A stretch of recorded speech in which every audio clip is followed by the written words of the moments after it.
This is a Mazda CX-60 and it's a little bit like a citizen watch. This Japanese piece of machinery might not be quite as expensive as those from Europe, but it still looks rather smart. Now in this video, I'm going to tell you everything you need to know about this car, talk you around the exterior, the interior, see how practical it is and take it for a drive. And of course, I'm going to launch it to see how quick it is from 0 to 60 miles an hour. I'm Matt Watson and you're watching Carwow. Buy, sell, Carwow. Let's start this video by talking about the design of the Mazda CX-60. And I'm going to have to pick Mazda up on this immediately. Stick of truth. Look at this. Twin tailpipes, which are completely fake.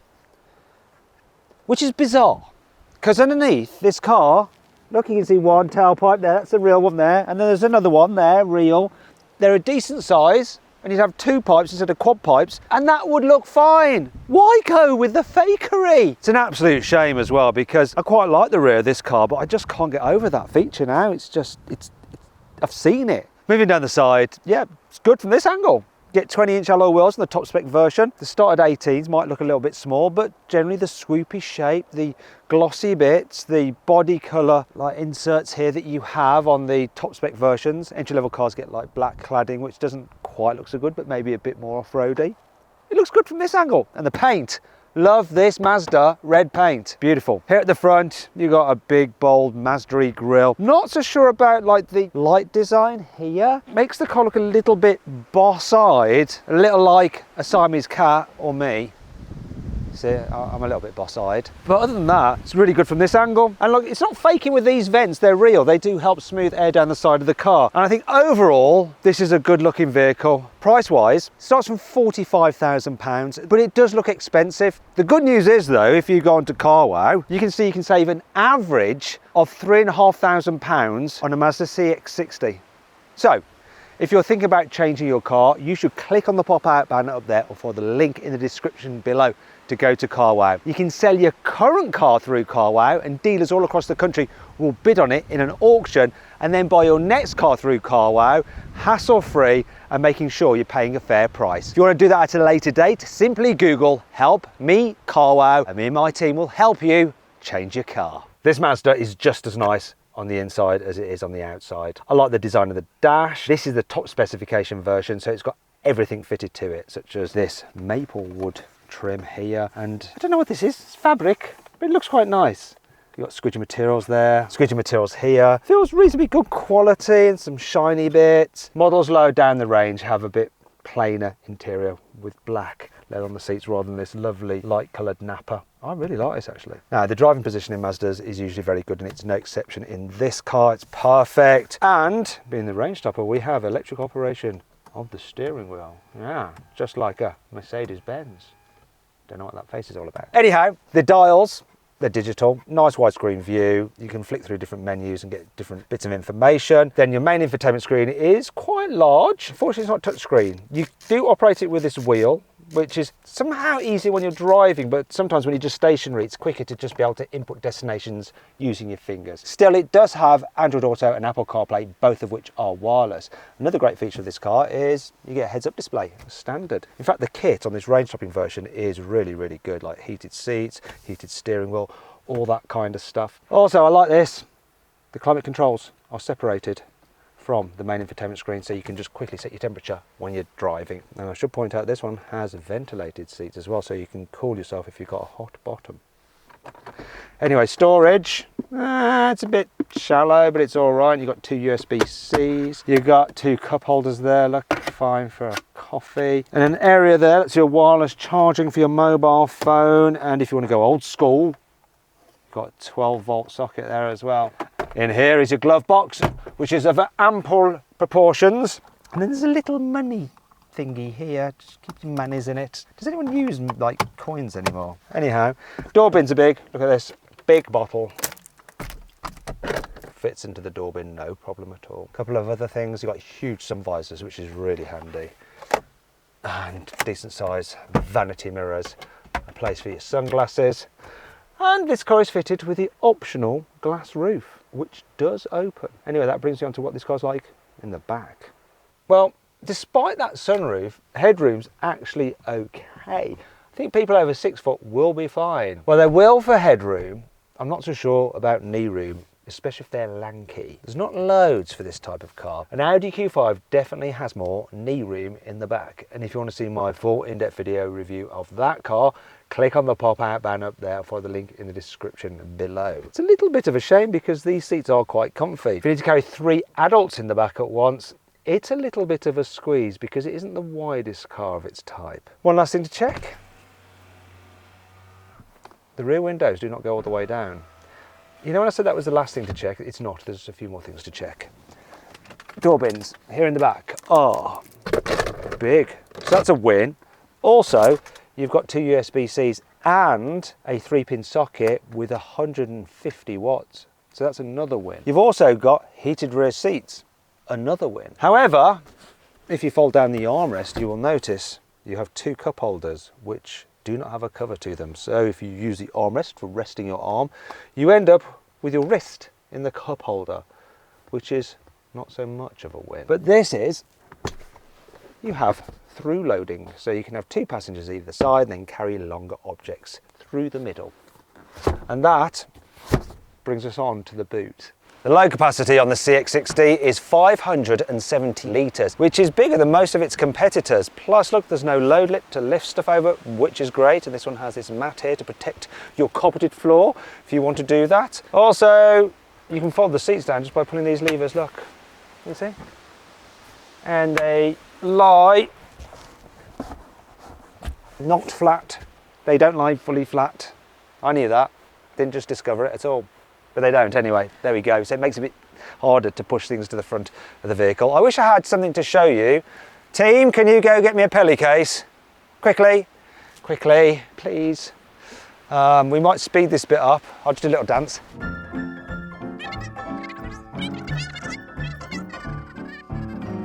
Come on, I'm looking like it. I'm running out of moves.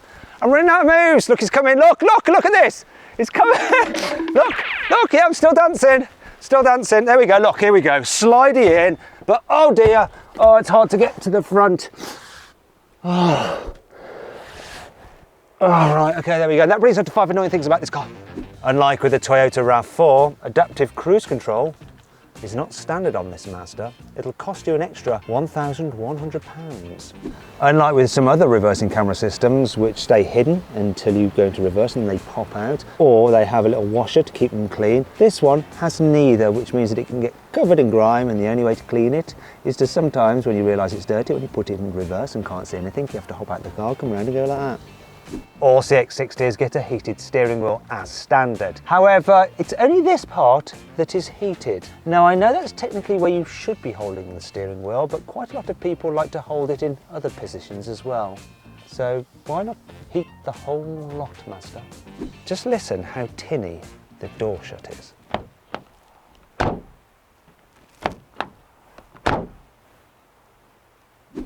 The brakes squeak like you've just run over a mouse.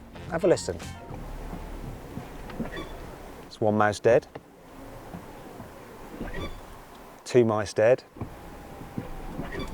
And whoops, that's 3 mice dead. It's like Mouse Armageddon. My girl! You go take care of my little girl now. It's not all negative though. Here's 5 good things about this car. Check this out. The load cover fits neatly under the boot floor. The car uses facial recognition to recognise the driver or who is driving it, and it automatically adjusts the seat position for that person.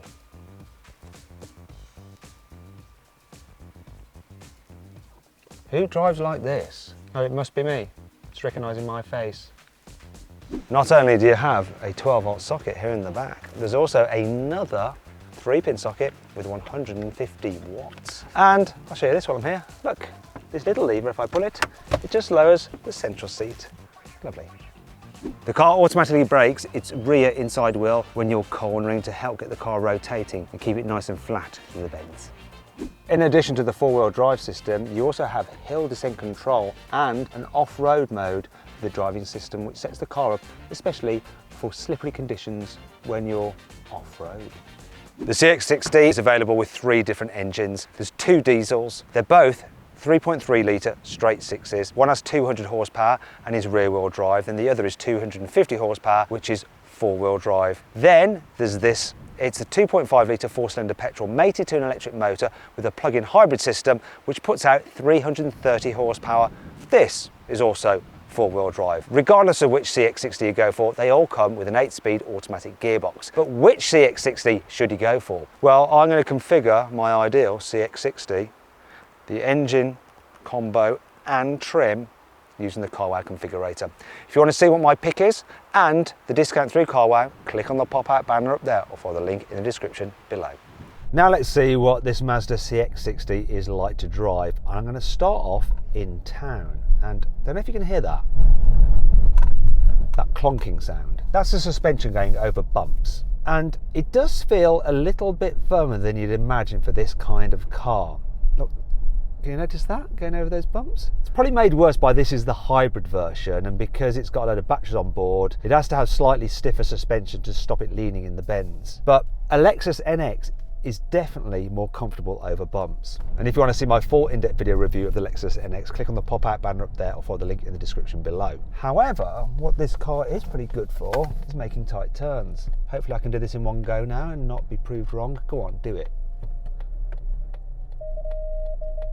Yeah, I did it! 10.8 metre turning circle, which is very, very good for this size of car. It's better than most of its competitors. So I'm pleased about that. And that makes it quite easy to drive in town. Also, you've got big door mirrors. The view out the back window is pretty good. It's easy to drive through busy traffic. There is a slight issue I do have though, and that's the brakes can sometimes seem a little bit grabby, but I find that with a lot of electric or plug-in hybrid cars, because the first part you're braking is regen braking, which doesn't feel that natural, and this doesn't feel that natural. Now I would actually like to just drive it around under electric power alone, which you can do with this plug-in hybrid. Apparently it'll do 39 miles on electric power alone, though realistically you're probably going to get about 30, which is a little bit less than some of its competitors. However, as is the case with plug-in hybrids, I forgot to charge it, so I'm just relying on the petrol engine. That means the economy is 48 miles per gallon rather than the actual claimed 188 miles per gallon. But I think that is what happens with plug-in hybrids. Unless you really are on it in plugging them in every night, making sure you're running them on electricity, the actual economy isn't really that special.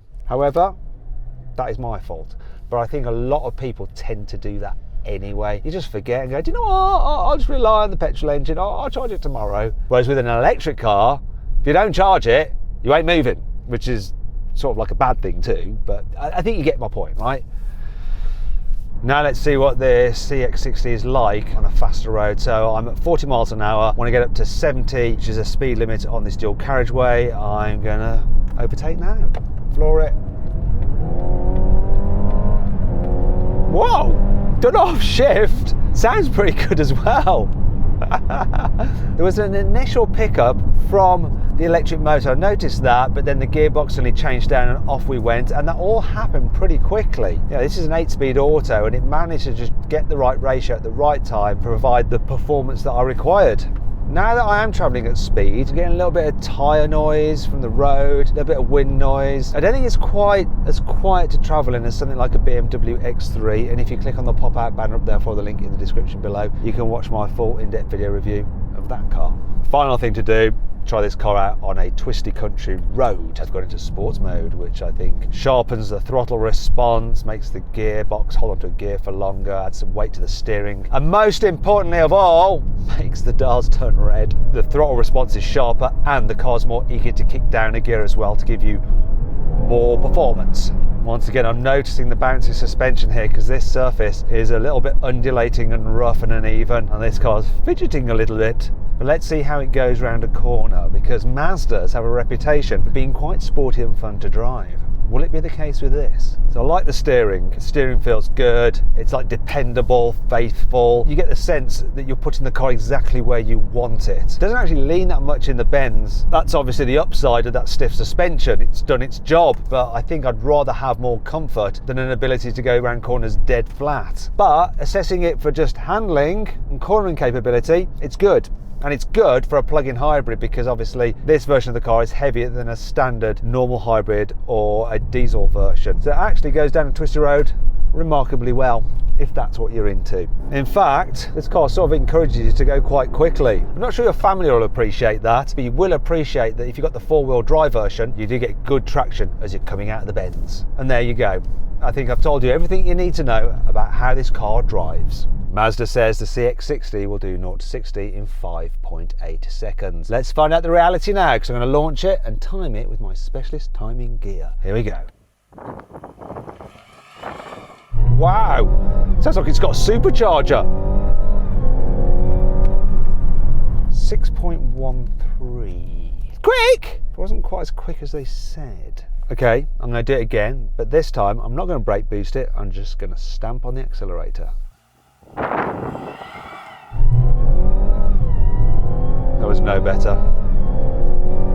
Oh, it was! 5.9? 5.8, 5.9. It's getting close, isn't it? I'm going to do one more because I just want to just double check something. I'm going to do the same again, but this time not use the parking brake. Let's go. That might be the best yet. That's the way you launch this car. 5.88. That's close enough to what Mazda said. And I think that noise can't be a supercharger because this has a turbocharger, not a supercharger. That noise must be the electric motor, which is quite noisy. So then, what's my final verdict on the Mazda CX-60? Should you avoid it? Should you consider it? Should you shortlist it? Or should you just go right ahead and buy it? Well, in the case of this plug-in hybrid, I would probably go with an alternative. However, if you're going for one of the diesels, then I reckon you should shortlist the CX-60. Anyway, I hope you enjoyed the video. If you did, give it a like. Let me know what you think of my verdict in the comments below. Click on those windows there for some more videos and on that box there to go to CarWow for a surprise.